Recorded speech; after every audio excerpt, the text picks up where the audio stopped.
কেকটা দেখো অনেক সফট হয়েছে, স্পঞ্জি হয়েছে পুরো। টেস্ট করে বলো। ডিলিশিয়াস। রাধে রাধে, আমি সঙ্গীতা। আমার নতুন একটা ভিডিওতে সবাইকে স্বাগত জানাই। আজ কোনো ব্লগ না, আজকে কেকের একটা রেসিপি নিয়ে এসেছি। কেকের রেসিপি আমরা সবাই জানি, কিন্তু এটা আমার জীবনের একটা এমন অভিজ্ঞতা, সেটাই আমি শেয়ার করব। যারা নতুন তারা কিন্তু এই ভিডিওটা দেখে অনেক কিছু শিখতে পারবেন, এটুকু আমি বলতে পারি। চলুন তাহলে শুরু করি। প্রথমেই দেখলেন বাড়িতে কিছু ড্রাই ফ্রুটস ছিল, আমি সেটাই নিয়ে নিয়েছি। ড্রাই ফ্রুটসেরই কেকটা বানাবো, অন্য কোনো কিছু দেবো না। আর একটু ফ্লেভার অ্যাড করব, তার জন্য আমি স্ট্রবেরি ফ্লেভার নিয়েছি। আর এটা ওই 100 ml এর কাপ একটা। যাদের নেই বাড়িতে তারা ওই চা খাওয়ার যে কাপগুলো হয় না, সেই কাপটা রাখলেও চলবে, কারণ মেজারমেন্টটা কিন্তু ভীষণভাবে দরকার। এরপরে আমি একটা এরকম বড় ছাঁকনি নিয়েছি, দিয়ে একে একে যে ইনগ্রিডিয়েন্টসগুলো আমি নিয়েছি সেগুলো আমি এখানে দেখাবো এবং পরিমাণটাও বলবো। এই যে প্রথমেই চলে গেল 1 কাপ মতন ময়দা।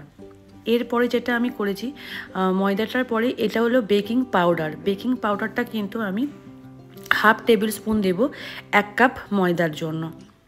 এই যে এরপরে যেটা দেব আমি খাবার সোডা, যে বাড়িতে আমরা বড়া ভাজাবার জন্য যে ইউজ করি সোডাটা, সেই খাবার সোডা দেব 1/2 চামচেরও হাফ, মানে যতটা আমি বেকিং পাউডার দিলাম তার হাফ দিয়েছি। দিয়ে এটাকে ভালো করে ছেঁকে নিতে হবে, মানে তা না হলে কিন্তু ভেতরে অনেক কিছু থাকে না ময়দার মধ্যে বা মধ্যে, মানে স্মুথ স্পেসটা হবে না, তার জন্য।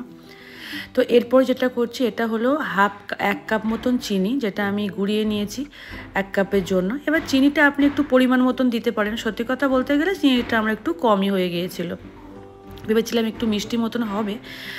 যাই হোক, তো তারপরে আমি 2টো ডিম নিয়ে নিয়েছি। ডিমটাকে আর চিনিটাকে কিন্তু খুব ভালোভাবে এইভাবে ফেটিয়ে নিতে হবে। চাইলে আপনারা কিন্তু মিক্সিতেও করতে পারেন, আবার চাইলে কিন্তু কাঁটা চামচ দিয়েও করতে পারেন যদি এটা না থাকে। তারপরে আমি 1 কাপ তেল দিয়ে দিয়েছি, যতটা ময়দা ঠিক ততটাই তেল দিয়েছি এর মধ্যে আমি। দিয়ে ভালো করে আবার একটু ফেটিয়ে নিতে হবে যেন কোনো লাম্পস না থাকে। এরপরে আমার কাছে ফ্লেভার ছিল, এই ফ্লেভারটা আমি স্ট্রবেরি দিয়েছি। কোনো ফ্লেভার কিন্তু অ্যাড করতেই হবে বন্ধু, নাহলে কিন্তু আঁশটায় গন্ধ বেরোবে। যদি কোনো ফ্লেভার না থাকে সেখানে কিন্তু আপনারা এখানে দারুচিনিকে গুঁড়ো করে না, সেখানেও কিন্তু দিতে পারেন। এই টেস্টটাও কিন্তু খুব সুন্দর হয়। যখন আমি প্রথম কেক বানাই তখন না আমি এভাবেই আমি করতাম। আর তারপরে এই যে ব্যাটারটা আমার একটু মোটা হয়ে গিয়েছিলো বলে আমি কিন্তু দুধ দিয়েছিলাম। দুধটা কিন্তু ফুটিয়ে ঠান্ডা করা, যেমন নর্মাল টেম্পারেচারে হয় সেই রকম দুধ দিয়েছিলাম। আর দেখালাম ব্যাটারটা কেমন হবে। তারপরে মাইক্রোওভেনের গল্পতে আসি। মাইক্রোওভেনটা আমার নতুন এবং আমি কেক বেকিং ওই ফার্স্ট করছি। প্রথমে 180-তে বেকিংয়ের জিনিসগুলোকে আমরা 180-তে রাখি, তো কনভে মোড আছে, সেখানে আমরা চলে যাব। তারপরে 10 মিনিটসের জন্য আমি কিন্তু এটাকে প্রি হিট হতে দেবো বেকিংয়ের জন্য। তো 10 মিনিটস পরে কিন্তু আমি খুলবো এবং তারপরে কেকের যে বাটিটা আছে সেই বাটিটার মধ্যে কিন্তু আমি তেল ব্রাশ করেছিলাম, সাদা তেল। চাইলে কিন্তু আপনারা বাটারও ইউজ করতে পারেন। তারপরে আমি এখানে ময়দার একটা কোটিং দিয়েছিলাম, তাতে করে কেকটা খুব ভালো স্মুথলি কিন্তু খুলে বেরিয়ে আসবে।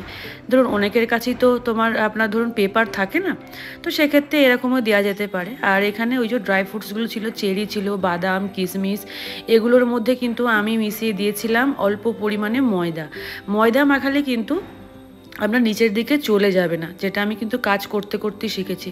আর এই যে প্রি হিট হয়ে যাওয়ার পর সাথে কিন্তু বন্ধুরা আপনার যে ব্যাটারটা ভেতরে ঢুকিয়ে দিতে হবে এবং তারপরে অফ করে আমাকে আবার সেম সিস্টেমে কনভে যাব। তারপরে আমি এখানে 10 মিনিটসের যে বাটনটা আছে সেখানে আমি 2বার টিপবো, মানে 20।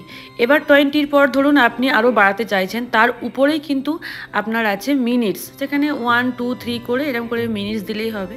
তো এইটা আমার এলজির যে নিউ মডেলটা সেটা, তো এটা ভাবে আপনারা করতে পারেন।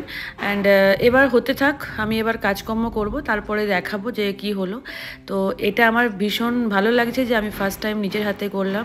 যারা নতুন তারা কিন্তু এটা করতে পারেন, খুব সুবিধা হয় ভীষণ পরিমাণে।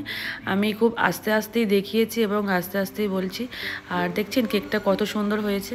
তো যারা নতুন আছেন তারা একটু হাই হ্যালো লিখবেন, অ্যান্ড কেকটা কেমন লাগলো দেখতে অবশ্যই জানাবেন।